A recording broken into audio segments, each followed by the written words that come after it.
Hello बच्चों, let's see this question. In 500 ml of water, 30 gram of glucose and 20 gram of common salt are dissolved. Calculate the concentration of glucose and common salt in terms of mass by mass percentage of the solution.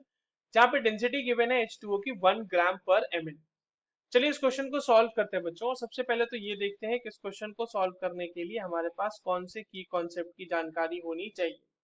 देखिए ये जो सवाल हमारे पास दिया गया है बच्चों, वो basically mass by mass percentage का दिया गया है। ठीक है, तो हमें मास बाय मास परसेंटेज निकालना आना चाहिए कि हम कैसे इसको फाइंड आउट कर सकते हैं किसी भी गिवन सोल्यूशन के लिए।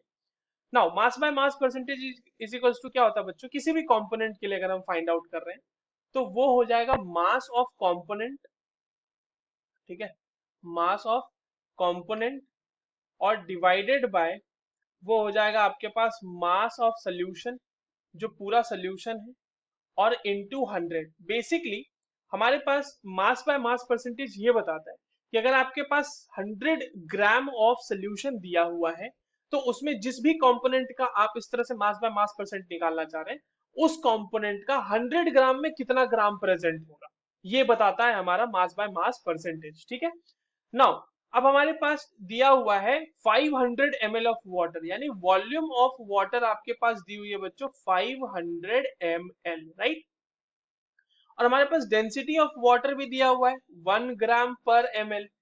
तो इसका मतलब ये है कि 1 ग्राम पर ml का मतलब देखो डेंसिटी इज इक्वल टू क्या हो जाएगा, mass of water upon volume of water. तो अगर हम इसको 1 ग्राम पर ml और यहाँ पे वॉल्यूम की जगह पे हम मास की जगह पे लेट से हम W रख देते हैं और वॉल्यूम की जगह पे हम अपना 500 ml रख देते हैं, तो यहाँ पर से हम इजिली फाइंड आउट कर सकते हैं ना कि मास ऑफ वाटर भी हमारे पास दिया हुआ है 500 ग्राम ही दिया हुआ है, राइट, क्योंकि डेंसिटी हमारी ग्राम पर ml में है। नाउ हमारे पास मास ऑफ वाटर पता चल गया। मास ऑफ आपके पास ग्लूकोज कितना दिया हुआ है, वो दिया हुआ है 30 ग्राम। तो आपके पास मास ऑफ ग्लूकोज कितना हो गया बच्चों, यहाँ पे वो हो गया 30 ग्राम। ठीक, और मास ऑफ हमारे पास कॉमन सॉल्ट क्या है, जो कि NaCl होता है, तो NaCl हो गया हमारे पास 20 ग्राम। अब देखिए टोटल मास ऑफ सोल्यूशन कितना हो जाएगा, मास ऑफ सोल्यूशन कितना हो जाएगा हमारे पास, इन सबको ऐड कर देना है। तो वाटर का मास जो कि 500 ग्राम है, 30 ग्राम ग्लूकोज का और 20 ग्राम ऑफ NaCl का, ये सब ऐड होके कितना आ जाएगा 550 ग्राम आ जाएगा। अब हमें निकालना किसका परसेंटेज है, पहले निकालना है ग्लूकोज का। तो हमारे पास जो W by W, mass by mass percentage को W बाई डब्ल्यू लिखते हैं, तो W by W percent of glucose क्या हो जाएगा बच्चों, यहाँ पर से देखिए, तो ग्लूकोज के लिए आ जाएगा ग्लूकोज का मास जो आपके पास दिया हुआ है, जो कि हो जाएगा आपके पास 30 gram, divided by total mass of solution जो कि है 550 ग्राम इंटू 100। तो यहाँ पर से ये वैल्यू कितनी आ जाएगी बच्चों, 5.45%। तो इतना ही है ग्लूकोज का mass by mass percent in the given solution. Now coming to mass by mass percentage of NaCl।